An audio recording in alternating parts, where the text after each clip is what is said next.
Hello friends, ഇന്നത്തെ class എന്ന് പറയുന്നത് പ്രോഫിറ്റ് ആൻഡ് ലോസ്, അതായത് ലാഭവും നഷ്ടവും. അതുമായിട്ട് ബന്ധപ്പെട്ട് എപ്പോഴും റിപ്പീറ്റ് ആയിട്ട് ചോദിച്ചു വരുന്ന ഒരു ക്വസ്റ്റ്യൻ നമുക്ക് എങ്ങനെ എളുപ്പത്തിൽ ചെയ്യാൻ നോക്കാം. അപ്പോൾ വീഡിയോയിലോട്ട് പോയാലോ? നമ്മുടെ ക്വസ്റ്റ്യൻ നോക്കിക്കേ. 10 രൂപയ്ക്ക് 5 മിഠായി വാങ്ങി. 15 രൂപയ്ക്ക് 6 മിഠായി വിറ്റാൽ ലാഭമോ നഷ്ടമോ ശതമാനം കാണുക. അതായത് 10 രൂപയ്ക്ക് 5 മിഠായി വാങ്ങി, 15 രൂപയ്ക്ക് 6 മിഠായി വിറ്റു. അങ്ങനെയാണെങ്കിൽ ലാഭമാണെങ്കിൽ ലാഭശതമാനം കാണുക, നഷ്ടമാണെങ്കിൽ നഷ്ടശതമാനം കാണുക. ഇത് സാധാരണ ചെയ്യുന്നത് ഒരു മിഠായിയുടെ വാങ്ങിയ വില കാണും, ഒരു മിഠായിയുടെ വിറ്റ വില കാണും, ലാഭമാണോ നഷ്ടമാണോ നോക്കും, ശതമാനം കണക്കാക്കും. ഇങ്ങനെയാണ് നമ്മൾ സാധാരണ ചെയ്യുന്നത്. ഇവിടെ അങ്ങനെയൊന്നും അല്ല ചെയ്യുന്നത്. വളരെ എളുപ്പത്തിൽ എങ്ങനെ പെട്ടെന്ന് ചെയ്യാൻ നോക്കാം. അപ്പൊ ഇവിടെ നോക്കിക്കേ, 10 രൂപയ്ക്ക് 5 മിഠായി വാങ്ങി, 15 രൂപയ്ക്ക് 6 മിഠായി വിറ്റു.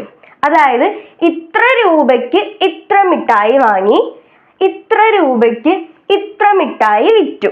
അതായത് വാങ്ങി വിറ്റു. അതായത് ഇപ്പൊ ഒരു 10 രൂപയ്ക്ക് 5 പേന വാങ്ങി, 15 രൂപയ്ക്ക് 30 പേന വിറ്റു. അങ്ങനെ നമ്മൾ പറയത്തില്ലേ? ഈ പാറ്റേണിൽ വരുന്ന എല്ലാ ക്വസ്റ്റ്യനും ഇനി പറയുന്ന രീതിയിലായിരിക്കും ചെയ്യേണ്ടത്. അതായത് എങ്ങനെയാണ് ചെയ്യുന്നതെന്ന് നോക്കാം. 10 രൂപയ്ക്ക് 5 മിഠായി വാങ്ങി. അപ്പൊ നമ്മൾ ആദ്യമേ എണ്ണം എഴുതണം. എണ്ണം, പിന്നീട് പൈസ. അപ്പൊ എപ്പോഴും ഓർക്കേണ്ടത്, ഇങ്ങനെയുള്ള ഈ പാറ്റേണിൽ ഈ മോഡലിൽ വരുന്ന ക്വസ്റ്റ്യൻ ചെയ്യാൻ ആദ്യമേ എണ്ണ എഴുതുക, പിന്നെ പൈസ എഴുതുക. ഇവിടെ നോക്കിയേ, 10 രൂപയ്ക്ക് 5 മിഠായി വാങ്ങി. അപ്പൊ ആദ്യം നമുക്ക് എണ്ണമാണ് എഴുതേണ്ടത്. ഇവിടെ എണ്ണം എന്ന് പറയുന്നത് 5 മിഠായി ആണ്. അപ്പൊ നമുക്ക് 5 എന്ന് എഴുതാം. അപ്പൊ എണ്ണം 5. ഇനിയാണ് പൈസ, രൂപ എഴുതേണ്ടത്. 5 മിഠായി വാങ്ങിയത് 10 രൂപയ്ക്കാണ്. അപ്പൊ 10 എന്ന് എഴുതാം. അടുത്തത് 15 രൂപയ്ക്ക് 6 മിഠായി വിറ്റു. അപ്പൊ ആദ്യം എഴുതേണ്ടത് എണ്ണമാണ്. അപ്പൊ ഇവിടെ മിഠായിയുടെ എണ്ണം 6 ആണ്. അപ്പം 6 എന്ന് എഴുതാം. പൈസ രണ്ടാമത് എഴുതുക, 15. എന്താണ് ചെയ്തത്? നമ്മൾ ആദ്യമേ തന്നിരിക്കുന്നതിൽ എണ്ണവും പൈസ എടുത്തെഴുതും. നമുക്ക് എഴുതാറിയാം, എണ്ണം നമുക്കറിയാം. ആദ്യമേ എണ്ണ എഴുതണം. ഇവിടെ 5 മിഠായി ആണ്, അപ്പൊ 5 എഴുതി. പിന്നെ രൂപ, പൈസ എഴുതണം. ഇവിടെ 10. രണ്ടാമത്തേല് വിറ്റത് 15 രൂപയ്ക്ക് 6 മിഠായി ആണ്. ആദ്യമേ എണ്ണം എഴുതണം. അപ്പൊ 6, പൈസ എന്ന് പറയുന്നത് 15. അപ്പൊ നമ്മൾ ക്വസ്റ്റ്യനിൽ നിന്ന് നോക്കി എഴുതേണ്ടത് ഇത്ര മാത്രമാണ്. ഇനി ചെയ്യേണ്ടത് ഇത് രണ്ടും ഗുണിക്കുക. 5 × 15, ഇത് രണ്ടും ഗുണിക്കുക. 5 × 15 നമുക്കറിയാം 75, മൈനസ് ഇത് രണ്ടും ഗുണിക്കുക. 10 × 6 60, ഡിവൈഡഡ് ബൈ ഈ രണ്ടാമത് എഴുതിയ 10 × 6 60, ഈ 60 താഴെ എഴുതുക. ഇനി ചെയ്യേണ്ടത്, നമ്മളോട് ശതമാനത്തിലാക്കാനാണ് പറഞ്ഞേക്കുന്നത്. ശതമാനത്തിലാക്കാൻ വേണ്ടിയിട്ട് 100 കൊണ്ട് ഗുണിക്കുക. ഇത്രേ ഉള്ളൂ, സിമ്പിൾ ആണ്. ആദ്യമേ 5 × 15, ഇത് രണ്ടും ഗുണിക്കുക. 5 × 15 75, മൈനസ് 6 × 10 തിരിച്ചിങ്ങോട്ട് ഗുണിക്കുക. 6 × 10 60, ഡിവൈഡഡ് ബൈ ഇവിടെ എഴുതി എന്താണോ അത് താഴെ എഴുതുക. അപ്പൊ 60. ഇനി ശതമാനത്തിലോട്ട് മാറ്റാൻ × 100. 75 മൈനസ് 60 നമുക്കറിയാം 15, ഡിവൈഡഡ് ബൈ 60 × 100. ഈ പൂജ്യവും വെട്ടിക്കളയാം. ബാക്കി 15/6 × 10. നമുക്ക് 10നെയും 6നെയും വെട്ടിക്കളയാം. വെട്ടുക എന്ന് പറഞ്ഞാൽ മുകളിലുള്ളതിനെയും താഴെയുള്ളതിനെയും നിശേഷം ഹരിക്കാൻ കഴിയുന്ന സംഖ്യ കൊണ്ട് വെട്ടുക. 10നെ നമുക്ക് 2 കൊണ്ട് ഹരിക്കാം, 6നെ നമുക്ക് 2 കൊണ്ട് ഹരിക്കാം. അപ്പൊ നമ്മൾ 2 കൊണ്ട് വെട്ടുന്നു. 10നെ 2 കൊണ്ട് വെട്ടുമ്പം, അതായത് 10നെ 2 കൊണ്ട് ഹരിക്കുമ്പോൾ 5 എന്ന് കിട്ടും. 6നെ 2 കൊണ്ട് ഹരിക്കുമ്പോൾ 3 എന്ന് കിട്ടും. ഇനി 3നെയും 15നെയും നമുക്ക് വെട്ടാം. എങ്ങനെയാണ്? 15നെയും 3നെയും നിശേഷം ഹരിക്കാൻ കഴിയുന്ന ഒരു സംഖ്യ കൊണ്ട് വെട്ടുക. 3നെ നമുക്ക് 3 കൊണ്ട് ഹരിക്കാം, 15നെ നമുക്ക് 3 കൊണ്ട് ഹരിക്കാം. 3നെ 3 കൊണ്ട് ഹരിക്കുമ്പോൾ 1 എന്ന് കിട്ടും, 15നെ 3 കൊണ്ട് ഹരിക്കുമ്പോൾ 5 എന്ന് കിട്ടും. ബാക്കി 5 × 5 25 എന്ന് കിട്ടും. 25%. നമുക്കപ്പോൾ 25% എന്ന് കിട്ടി. ശതമാനം നമ്മൾ കണ്ടെത്തി 25 എന്ന്. പക്ഷെ നമ്മളോട് ക്വസ്റ്റ്യന് ചോദിച്ചിട്ടുണ്ട് ലാഭമാണോ നഷ്ടമാണോ എന്ന്. അത് നമ്മൾ കണ്ടെത്തിയിട്ടില്ല. അതെങ്ങനെയാണ് കണ്ടെത്തുന്നത്? നമുക്ക് കിട്ടിയ ഉത്തരം പോസിറ്റീവ് ആണോ നെഗറ്റീവ് ആണോ എന്ന് നോക്കുക. ഈ 25 പോസിറ്റീവ് ആണ്, അതായത് ഇവിടെ നെഗറ്റീവ് ചിഹ്നമൊന്നുമില്ല, പോസിറ്റീവ് ആണ്. പോസിറ്റീവ് ആണെങ്കിൽ ലാഭവും നെഗറ്റീവ് ആണെങ്കിൽ നഷ്ടവുമായിരിക്കും. ഇവിടെ 25 എന്ന് പറയുന്നത് പോസിറ്റീവ് ആണ്, ഇവിടെ നെഗറ്റീവ് ചിഹ്നമൊന്നും ഇല്ലല്ലോ, അപ്പൊ പോസിറ്റീവ് ആണ്, അപ്പൊ ഇത് ലാഭമാണ്. നമുക്ക് ശതമാനവും കിട്ടി, ലാഭമാണെന്നും കിട്ടി. അപ്പൊ നമ്മൾ എന്താ ചെയ്തത്? തന്നിരിക്കുന്ന ക്വസ്റ്റ്യനിന്ന് എണ്ണവും പൈസ എടുത്തെഴുതി. ആദ്യം എപ്പോഴും എണ്ണമായിരിക്കണം എഴുതേണ്ടത്. ഇവിടെ എണ്ണം എന്ന് പറയുന്നത് 5, പൈസ 10. എണ്ണം 6, പൈസ 15. ഇനി ഇത് രണ്ടും ഇൻറ്റു ചെയ്യുക. 5 × 15 75 മൈനസ് 6 × 10 60. ഡിവൈഡഡ് ബൈ രണ്ടാമത് എഴുതിയത് ഒന്നുകൂടി താഴെ എഴുതുക. Divided by 60 into 100. ശതമാനത്തിലോട്ട് മാറ്റാൻ വേണ്ടിയിട്ട് 100 കൊടുത്തു. ഇനി നമ്മൾ ചെയ്തു വരുമ്പോഴത്തേക്കും ആൻസർ 25 എന്ന് കിട്ടി. പോസിറ്റീവ് ആണെങ്കിൽ ലാഭവും നെഗറ്റീവ് ആണെങ്കിൽ നഷ്ടവുമായിരിക്കും. ഇവിടെ നമുക്ക് പോസിറ്റീവ് ആയിരുന്നു, അതുകൊണ്ട് ഇവിടെ ലാഭമാണ്. അടുത്ത ക്വസ്റ്റ്യൻ, 1 രൂപയ്ക്ക് 2 നാരങ്ങ വാങ്ങി 3 രൂപയ്ക്ക് 4 നാരങ്ങ വിറ്റാൽ ലാഭമോ നഷ്ടമോ ശതമാനം കാണുക. നമുക്കറിയാം ഇത്ര രൂപയ്ക്ക് ഇത്ര സാധനം വാങ്ങി, ഇത്ര രൂപയ്ക്ക് ഇത്ര സാധനം വിറ്റു. ഇങ്ങനെ ചോദിച്ചു കഴിഞ്ഞാൽ നമ്മൾ പഠിച്ചു എങ്ങനെയാണ് എളുപ്പം ചെയ്യുന്നതെന്ന്. എങ്ങനെയാണ്?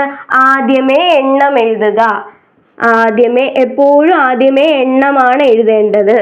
ആദ്യമേ എണ്ണം എഴുതുക, രണ്ടാമത് പൈസ എഴുതുക. ഇവിടെ നോക്കിക്കേ, 1 രൂപയ്ക്ക് 2 നാരങ്ങ വാങ്ങി, അതായത് നാരങ്ങയുടെ എണ്ണം എന്ന് പറയുന്നത് 2 ആണ്. അപ്പൊ എണ്ണത്തിന്റെ അവിടെ 2 എന്ന് എഴുതാം. പൈസ, 1 രൂപയ്ക്കാണ് 2 നാരങ്ങ വാങ്ങിയത്, അപ്പൊ പൈസ എന്ന് പറയുന്നത് 1. അടുത്തത് 3 രൂപയ്ക്ക് 4 നാരങ്ങ വിറ്റു, അതായത് ഇവിടെ എണ്ണം എന്ന് പറയുന്നത് 4 നാരങ്ങയാണ്, അപ്പൊ എണ്ണം എന്ന് പറയുന്നത് 4.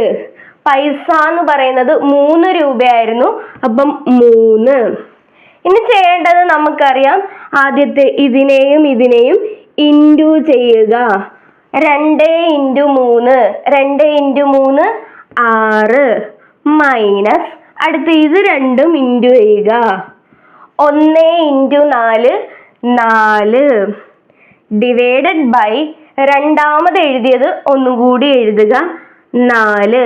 ഇനി ഇതിനെ ശതമാനത്തിലോട്ട് മാറ്റാൻ വേണ്ടിയിട്ട് 100 കൊണ്ട് ഗുണിക്കുക. 6 - 4 നമുക്കറിയാം 2 ഡിവൈഡഡ് ബൈ 4 × 100. 2നെയും 4നെയും നമുക്ക് വെട്ടാം. 2നെ 2 കൊണ്ട് വെട്ടിയാൽ, അതായത് 2നെ 2 കൊണ്ട് ഹരിച്ചാൽ 1 എന്ന് കിട്ടും. 4നെ 2 കൊണ്ട് ഹരിച്ചാൽ 2 എന്ന് കിട്ടും. ഇനി 100/2 50% എന്ന് കിട്ടും. അപ്പൊ നമുക്ക് ശതമാനം കിട്ടി, 50 എന്ന്. പക്ഷെ നമ്മളോട് ചോദിച്ചിട്ടുണ്ട് ലാഭമാണോ നഷ്ടമാണോ എന്ന്. എങ്ങനെയാണ് കണ്ടുപിടിക്കുന്നത്? നമുക്ക് കിട്ടിയ ശതമാനം പോസിറ്റീവ് ആണോ നെഗറ്റീവ് ആണോ നോക്കുക. ഇവിടെ പോസിറ്റീവ് ആണ്, അതുകൊണ്ട് ലാഭമാണ്. നെഗറ്റീവ് ആയിരുന്നെങ്കിൽ നഷ്ടമായേനെ. ഇവിടെ പോസിറ്റീവ് ആണ്, അതുകൊണ്ട് ലാഭമാണ്. അടുത്ത ക്വസ്റ്റ്യൻ, 18 പേന 15 രൂപയ്ക്ക് വാങ്ങി. 8 രൂപയ്ക്ക് 10 പേന വിറ്റാൽ ലാഭമോ നഷ്ടമോ ശതമാനം കാണുക. നമുക്ക് കണ്ടുപിടിക്കാൻ അറിയാം. ആദ്യമേ എണ്ണം എഴുതുക, രണ്ടാമത് പൈസ എഴുതുക. ഇവിടെ ആദ്യമേ എണ്ണം എഴുതാം. 18 പേന 15 രൂപയ്ക്ക് വാങ്ങി. അപ്പൊ ഇവിടുത്തെ എണ്ണം 18 പേനയാണ്. അപ്പൊ എണ്ണം എന്ന് പറയുന്നത് 18 ആണ്. ഇനി 18 പേന വാങ്ങിയ പൈസ എന്ന് പറയുന്നത് 15 ആണ്. അപ്പം 15. അടുത്തത് 8 രൂപയ്ക്ക് 10 പേന വിറ്റാൽ, അതായത് ഇവിടുത്തെ എണ്ണം എന്ന് പറയുന്നത് 10 പേനയാണ്. അപ്പൊ എണ്ണം 10. എത്ര രൂപയാണ്? 8. ഇനി നമുക്ക് ചെയ്യാൻ അറിയാം. ഇത് രണ്ടും കൂടി ഗുണിക്കുക. 18 × 8 ചെയ്ത് നോക്കിയാൽ മതി.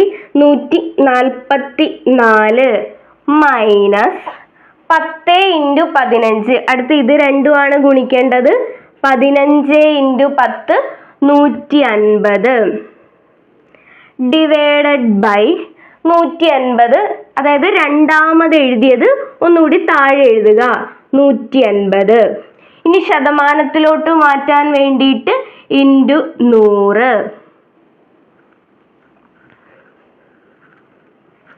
144 മൈനസ് 150. അതായത് ചെറുതീന്നാണ് നമ്മൾ വലുത് കുറയ്ക്കുന്നത്. എങ്ങനെയാണ് കുറയ്ക്കുന്നത്? വലുതീന്ന് ചെറുത് കുറച്ചിട്ട് നെഗറ്റീവ് സൈൻ ഇട്ട് കൊടുക്കുക. അപ്പൊ 150 144 കുറയ്ക്കുമ്പം 6 എന്ന് കിട്ടും. നെഗറ്റീവ് സൈൻ ഇടുമ്പം -6 ഡിവൈഡഡ് ബൈ 150 × 100. ഈ പൂജ്യവും വെട്ടിക്കളയാം. ഇനി 10നെയും 15നെയും നമുക്ക് 5 കൊണ്ട് വെട്ടാം. അതായത് 10നെ 5 കൊണ്ട് ഹരിക്കുമ്പോൾ 2 എന്ന് കിട്ടും. 15നെ 5 കൊണ്ട് ഹരിക്കുമ്പോൾ 3 എന്ന് കിട്ടും. ഇനി 6നെയും 3നെയും നമുക്ക് 3 കൊണ്ട് വെട്ടാം. 6നെ 3 കൊണ്ട് ഹരിക്കുമ്പോൾ 2 എന്ന് കിട്ടും. 3നെ 3 കൊണ്ട് ഹരിക്കുമ്പോൾ 1 എന്ന് കിട്ടും. ബാക്കി ഇനി ഇവിടെ എന്തുണ്ട്? -2 × 2. -2 × 2 -4% എന്ന് കിട്ടും. അതായത് ഒരു നെഗറ്റീവ് സംഖ്യ ഒരു പോസിറ്റീവ് സംഖ്യയും കൂടി ഗുണിക്കുമ്പം നെഗറ്റീവ് ആണ് വരുന്നത്. അപ്പം -4% എന്ന് കിട്ടി. നമുക്കിവിടെ ശതമാനം കിട്ടി, 4% എന്ന് കിട്ടി. ഇനി ലാഭമാണോ നഷ്ടമാണോ എന്നറിയാൻ കിട്ടിയ ശതമാനത്തിന്റെ സൈൻ നോക്കുക. പോസിറ്റീവ് ആണോ നെഗറ്റീവ് ആണോ നോക്കുക. ഇവിടെ നെഗറ്റീവ് ആണ്, അപ്പൊ നമുക്കറിയാം നഷ്ടമാണ്. അടുത്ത ഒരു ക്വസ്റ്റ്യനും കൂടി. 4 പേന 5 രൂപയ്ക്ക് വാങ്ങി. 5 പേന 4 രൂപയ്ക്ക് വിറ്റാൽ ലാഭമോ നഷ്ടമോ ശതമാനം കാണുക. ഇതാണ് ക്വസ്റ്റ്യൻ. നമുക്ക് ചെയ്യാൻ അറിയാം. ആദ്യമേ എന്തോ എഴുതണം? എണ്ണം എഴുതണം. ക്വസ്റ്റ്യനിൽ നോക്കി ആദ്യമേ എണ്ണം എഴുതണം, രണ്ടാമത് പൈസ എഴുതണം. ഇവിടെ എണ്ണം നമുക്കറിയാം. 4 പേന 5 രൂപയ്ക്കാണ് വാങ്ങിയത്. അപ്പൊ എണ്ണം എന്ന് പറയുന്നത് പേനയുടെ എണ്ണം 4 ആണ്. അപ്പൊ 4. പൈസ നമുക്കറിയാം 5 രൂപ. അടുത്തത് 5 പേന 4 രൂപയ്ക്കാണ് വിറ്റത്. അപ്പം എണ്ണം നമുക്കറിയാം 5 പേനയാണ്. അപ്പൊ എണ്ണം 5. പൈസ എന്ന് പറയുന്നത് 4. ഇനി നമുക്ക് ചെയ്യാൻ അറിയാം. ഇത് രണ്ടും കൂടി ഗുണിക്കുക. 4 × 4 16 മൈനസ് 5 × 5 ഇത് ഗുണിക്കുക. 5 × 5 25 ഡിവൈഡഡ് ബൈ രണ്ടാമത് എഴുതിയത് ഇത് ഒന്നുകൂടി എഴുതുക, 25. ഇനി ശതമാനത്തിലോട്ട് മാറ്റാൻ ഇൻറ്റു 100, 100 കൊണ്ട് ഗുണിക്കുക. 16 മൈനസ് 25, അതായത് ചെറുതീന്നാണ് വലുത് കുറയ്ക്കേണ്ടത്. അപ്പൊ വലുതീന്ന് ചെറുത് കുറച്ചിട്ട് നെഗറ്റീവ് സൈൻ കൊടുക്കുക. 25ന്ന് 16 കുറച്ചാൽ 9 ആണ്. നെഗറ്റീവ് സൈൻ കൊടുക്കുമ്പോൾ -9 ഡിവൈഡഡ് ബൈ 25 ഇൻറ്റു 100. 100നെ 25 കൊണ്ട് ഭാഗിക്കുമ്പോൾ 4 എന്ന് കിട്ടും. ബാക്കി -9 ഇൻറ്റു 4, -9 ഇൻറ്റു 4 -36% എന്ന് കിട്ടും. അതായത് നമുക്ക് ശതമാനം കിട്ടി 36%. ഇനി ലാഭമാണോ നഷ്ടമാണോ നോക്കാൻ ഇവിടുത്തെ സൈൻ നോക്കുക. ഇവിടുത്തെ സൈൻ നെഗറ്റീവ് ആണ്. നെഗറ്റീവ് ആയതുകൊണ്ട് നഷ്ടമാണ്. അപ്പൊ ഇന്നത്തെ ക്ലാസ് ഇത്രയേ ഉള്ളൂ. വീഡിയോ ഇഷ്ടപ്പെട്ടു കഴിഞ്ഞാൽ ലൈക്ക് ചെയ്യുക, ഷെയർ ചെയ്യുക, സബ്സ്ക്രൈബ് ചെയ്യുക, നിങ്ങളുടെ കൂട്ടുകാരിലേക്ക് എത്തിക്കുക. അപ്പൊ അടുത്ത ക്ലാസ്സിൽ കാണുന്നത് വരേക്കും ബൈ.